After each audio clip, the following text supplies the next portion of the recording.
Цивил медија. Во овој сектор сум од 2011 година, верувајте, кога почнувате да работите од нула, претходно сте работеле во државна администрација и воопшто не ви било гаја дали вие ќе дизајнирате нешто и на кој начин ја пренесувате пораката, бидејќи претпоставувате дека по некоја премиса дека работите за граѓаните, но од друга страна се соочувате да се она што го работите треба да биде пренесено на еден јасен и разбрилив начин, за да можат тие што ве конзумираат да ве сватат и потоа пред се да предизвика реакција.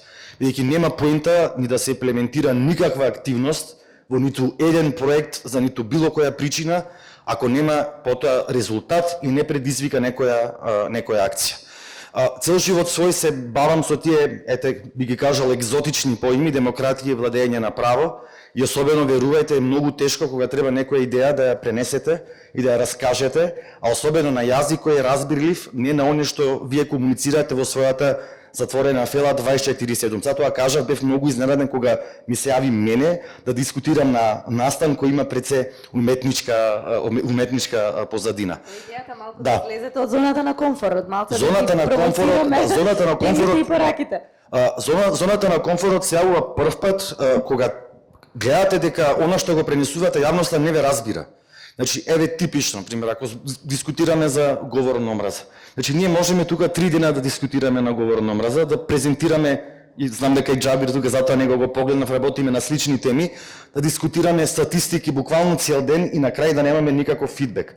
Значи, ако објавите само една слика со таа порака која сакате да ја прикажете, односно тоа што го кажа и професорот, тоа што и Лазе го кажа, значи да го доловите контекстот и да направите структура која ќе предизвика реакција, тогаш вашето влијание е далеку поголемо отколку ни за анализи, ни за статистики. Исто така, типично се случува кога се објавува некој си текст, вие сте толку многу гор за времето посветени на тоа колку баво сте го навезале и напишале, а немате реакција. Зошто? Бидејќи тоа, мислам, говорниците го начна, начинот на кој што конзумираме вести, начинот на кој што конзумираме податоци е сменет.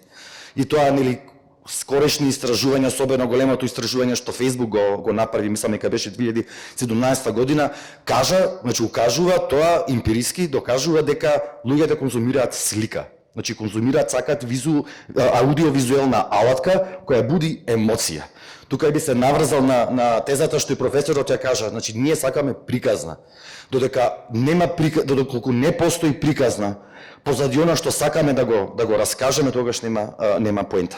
Бидејќи ние пак ќе се навратам на тој проект ми актуелен оваа недела говор на омраза, особено по организирањето на парадата на гордоста во саботата, се соочувате со лавина на информации кои сакате да ги анализирате, сакате да ги презентирате на јавноста и доколку сето тоа во фино срочено во текст или во соопштение, верувајте, само ќе добиете уште толку лавина реакција на говор на омраза, бидејќи не предизвикува никаква емоција, нема позадина, нема човечност.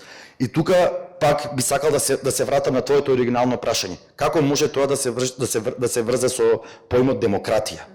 Да, значи поимот демократија се реализира таму само каде што има мобилизација. А мобилизација се прави преку јасно испратена порака, таму каде што треба да ја слушнат и таму каде што треба да ја разберат и пред се да предизвикаат емоција преку приказна. Да мобилизираш денес околу некоја акција или за некој прашање бара многу работа. Мислам, сите сме Facebook експерти и за едно прашање, значи имате лавина, значи што би го рекол и повраќање на социјалните медиуми, искажување пред се фрустрации и тие не се ставови. Да, ние конзумираме информација, ма тоа нели во науката го кажува empty shell data.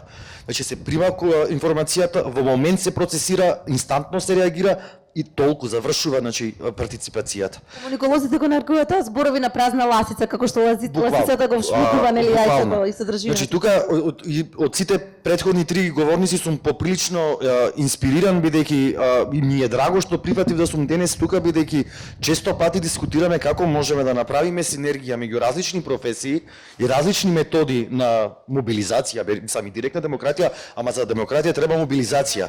Како да мобилизираме? За најбанално прашање, за она што не засега сите, значи да не ги именувам, последниве 6 месеци барем во 2019 година имаше многу прашања за кои имаше пасивна Facebook мобилизација, но кога треба да се реагира преку конкретни предлози, бидејќи не е само реакција само заради реакција. Бидејќи реакцијата треба нели да предизвика внимание од другата страна и да барате промена. И потоа како таа промена се случува и дали ги дава резултатите за таму каде што има мобилизација. Тие се единствените ефекти како можете вие да помислите, изискувате директна, ја непосредна, директна демократија, би сакал да живееме во античка Атина, ама не живееме.